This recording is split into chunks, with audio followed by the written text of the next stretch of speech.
प्यार तो प्यार है, प्यार का उम्र से क्या वास्ता। हेलो दोस्तों, तो लीजिए आज फिर से आप लोग के क्लास में हम लेकर आए हैं प्रकाश। ये प्रकाश चैप्टर का भाग है। हम यहाँ तक पिछले क्लास में पढ़ा चुके हैं, तो आज की क्लास में भी प्रकाश से संबंधित प्रश्नों को ही जानना है और उसी के बारे में पढ़ना है। तो आइए, आज का टॉपिक रहेगा प्रकाश में सबसे महत्वपूर्ण प्रकाश, यानी कि प्रकाश में सबसे महत्वपूर्ण प्रकाश किसका होता है। ठीक है, तो आप लोग ध्यान रखिएगा कि प्रकाश में सबसे महत्वपूर्ण प्रकाश जो होता है वो होता है सूर्य के प्रकाश। सूर्य के प्रकाश। चलिए, प्रकाश में सबसे महत्वपूर्ण प्रकाश हो गया सूर्य के प्रकाश। ठीक है, और सूर्य के प्रकाश को किस प्रकाश के नाम से जानते हैं, तो श्वेत प्रकाश के नाम से जानते हैं। श्वेत प्रकाश, श्वेत प्रकाश के नाम से हम लोग जानते हैं सूर्य के प्रकाश को। ठीक है, अब देखिए, ये जो श्वेत प्रकाश होता है ये 7 रंगों का मिश्रण होता है। ठीक है ना। अब 7 रंगों का मिश्रण होता है जिसमें सबसे ज्यादा श्वेत प्रकाश की अधिकता होने की वजह से ही सूर्य के प्रकाश को क्या नाम दिया गया है, श्वेत प्रकाश। अब ध्यान दें, हम लोग अर्थात कह सकते हैं कि सूर्य के प्रकाश जो है जी, इसको श्वेत प्रकाश कहा जा रहा है। तब इस श्वेत प्रकाश को हम लोग कह सकते हैं कि 7 रंगों का मिश्रण वाला प्रकाश, 7 रंगों का मिश्रण। ठीक है ना, यानी कि श्वेत प्रकाश में कितने रंगों का मिश्रण पाया जाता है, तो 7 रंगों का मिश्रण पाया जाता है। ठीक है, अब आएगा क्वेश्चन यदि आप लोग के एग्जाम में कि श्वेत प्रकाश की तरंग दैर्घ्य का मान कितना होता है। तरंग दैर्घ्य, तरंग दैर्घ्य का मान कितना होता है, तो आप सभी छात्र बिना घबराए जवाब दीजिएगा। 4 गुना 10 के पावर -7 मीटर से लेकर, ठीक है, 8 गुना 10 के पावर -7 मीटर के बीच होता है।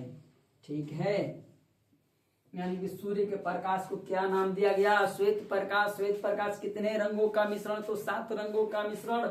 और श्वेत प्रकाश का तरंग दैर्घ्य कितना होता है, तो 4 गुना 10 की पावर -7 मीटर और 8 गुना 10 की पावर -7 मीटर के बीच होता है। ठीक है, अब यही आएगा सवाल दूसरा जी कि श्वेत प्रकाश की आवृत्ति का मान कितना होता है, आवृत्ति।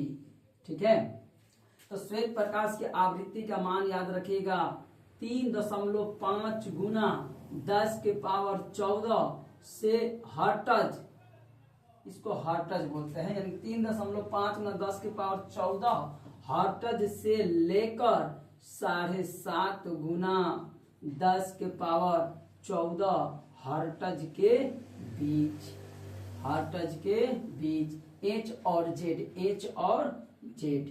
ठीक है ना, ये क्या है हर्ट्ज, तो आवृत्ति का एसआई मात्रक है। आवृत्ति का एसआई मात्रक तो भी हर्ट्ज। श्वेत प्रकाश का आवृत्ति था 3.5 गुना 10 के पावर 14 से लेकर 7.5 गुना 10 के पावर 14 हर्ट्ज के बीच होता है। जबकि तरंग दैर्घ्य पूछेगा तो 4 गुना 10 के पावर -7 मीटर से लेकर 8 गुना 10 के पावर -7 मीटर के बीच होता है। वही कहा जाएगा कि 7 रंगों का मिश्रण वाला प्रकाश कौन सा प्रकाश है, तो श्वेत प्रकाश। श्वेत प्रकाश कहां से निकलता है, तो सूर्य से निकलता है। कहां से निकलता है, सूर्य से निकलता है। अब देखिए, ये सूर्य के जो प्रकाश है और इसका नाम हम लोग क्या दिए जी, श्वेत प्रकाश। या तो क्वेश्चन ऐसे आता है कि सूर्य के प्रकाश को हमारी पृथ्वी तक आने में कितना समय लगेगा, तो 8 मिनट 16 सेकेंड का समय लेता है। अब वही क्वेश्चन को घुमा कर अगर पूछेगा तो क्या पूछेगा, यही पूछेगा कि श्वेत प्रकाश को पृथ्वी तक आने में कितना समय लगता है, तो भी क्या होगा, ये श्वेत प्रकाश को पृथ्वी तक आने में कितना समय लगता है, तो भी आंसर यानी कि जवाब हम लोग का यही रहेगा 8 मिनट 16 सेकेंड। ठीक है, 8 मिनट कितना हो गया, 16 सेकेंड। एक बार फिर से हम इसको दोहरा रहे हैं कि प्रकाश में सबसे महत्वपूर्ण प्रकाश क्या है, तो सूर्य के प्रकाश है। सूर्य के प्रकाश को किस नाम से जानते हैं, श्वेत प्रकाश। श्वेत प्रकाश कितने रंगों का मिश्रण, 7 रंगों का मिश्रण। श्वेत प्रकाश का तरंग दैर्घ्य 4 × 10⁻⁷ मीटर से लेकर 8 × 10⁻⁷ मीटर के बीच होता है, जबकि आवृत्ति 3.5 × 10⁻14 से लेकर 7.5 × 10⁻14 हर्ट्ज के बीच होता है। अब इस श्वेत प्रकाश को पृथ्वी तक आने में कितना समय लग रहा है जी, 8 मिनट 16 सेकेंड लग रहा है। नोट करिए।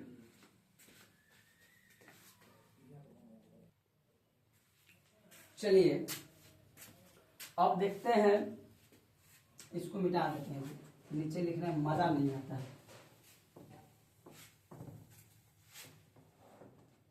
अगला टॉपिक, पुरानी विचार धारा के अनुसार, यानी जब विज्ञान की शुरुआती दौर था उस समय प्रकाश को कैसे परिभाषित किया गया था, उस समय प्रकाश की महत्ता क्या थी, उसको देखते हैं। तो प्रकाश पुरानी विचारधारा के अनुसार प्रकाश को सभी लोगों ने ये बतलाया था कि प्रकाश जो है जी छोटे छोटे कणों का समूह है, समूह है। ठीक है, पुरानी विचारधारा के अनुसार प्रकाश क्या था, तो छोटे छोटे कणों का समूह था। ठीक है, अब ये जो छोटे छोटे कणों का समूह है, ये जो भौतिकी के मशहूर वैज्ञानिक न्यूटन भौतिकी के मशहूर वैज्ञानिक न्यूटन का भी यही मत था शुरुआती दौर में कि प्रकाश क्या है, तो प्रकाश छोटे छोटे कणों का समूह है। अब देखिएगा, इन छोटे छोटे कणों के समूह को फोटोन कहा जाता है। फोटोन, फोटोन किसे कहा गया, तो कणों के समूह को।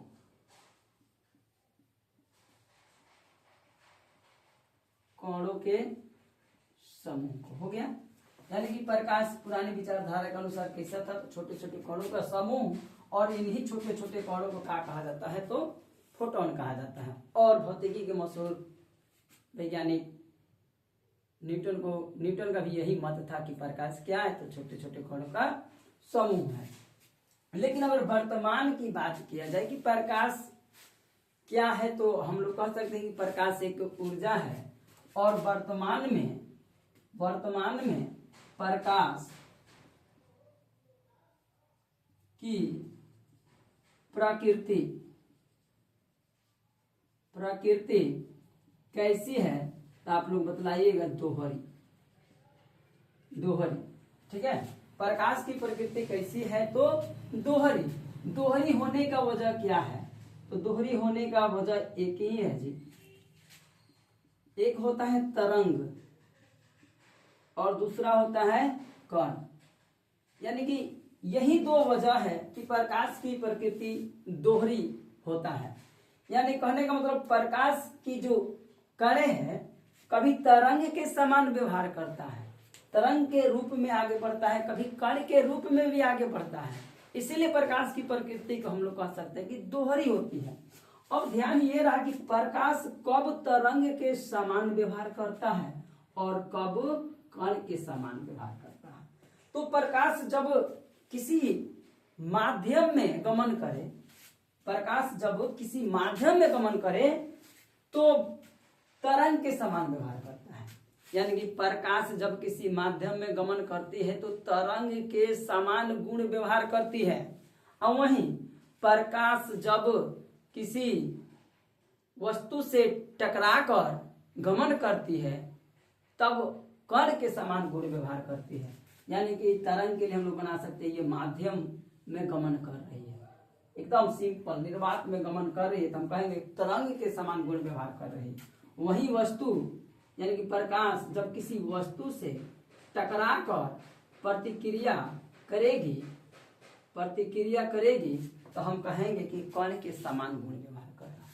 एक बार फिर से समझिएगा कि प्रकाश की प्रकृति कैसी है, दोहरी है, और दोहरी होने का दो रीजन है, एक तरंग और दूसरा कण। यानी कि प्रकाश कभी तरंग के समान गुण व्यवहार करता है तो कभी कण के समान गुण व्यवहार करता है। तरंग के समान कब गुण व्यवहार करेगा, प्रकाश जब निर्वात में या किसी माध्यम में गमन करेगी तो तरंग के समान गुण व्यवहार करेगा। वहीं प्रकाश जब किसी वस्तु से टकरा कर प्रतिक्रिया करेगी तब कण के समान गुण व्यवहार करता है। ठीक है, यहाँ तक समझ में आ गया होगा। अब नोट करो।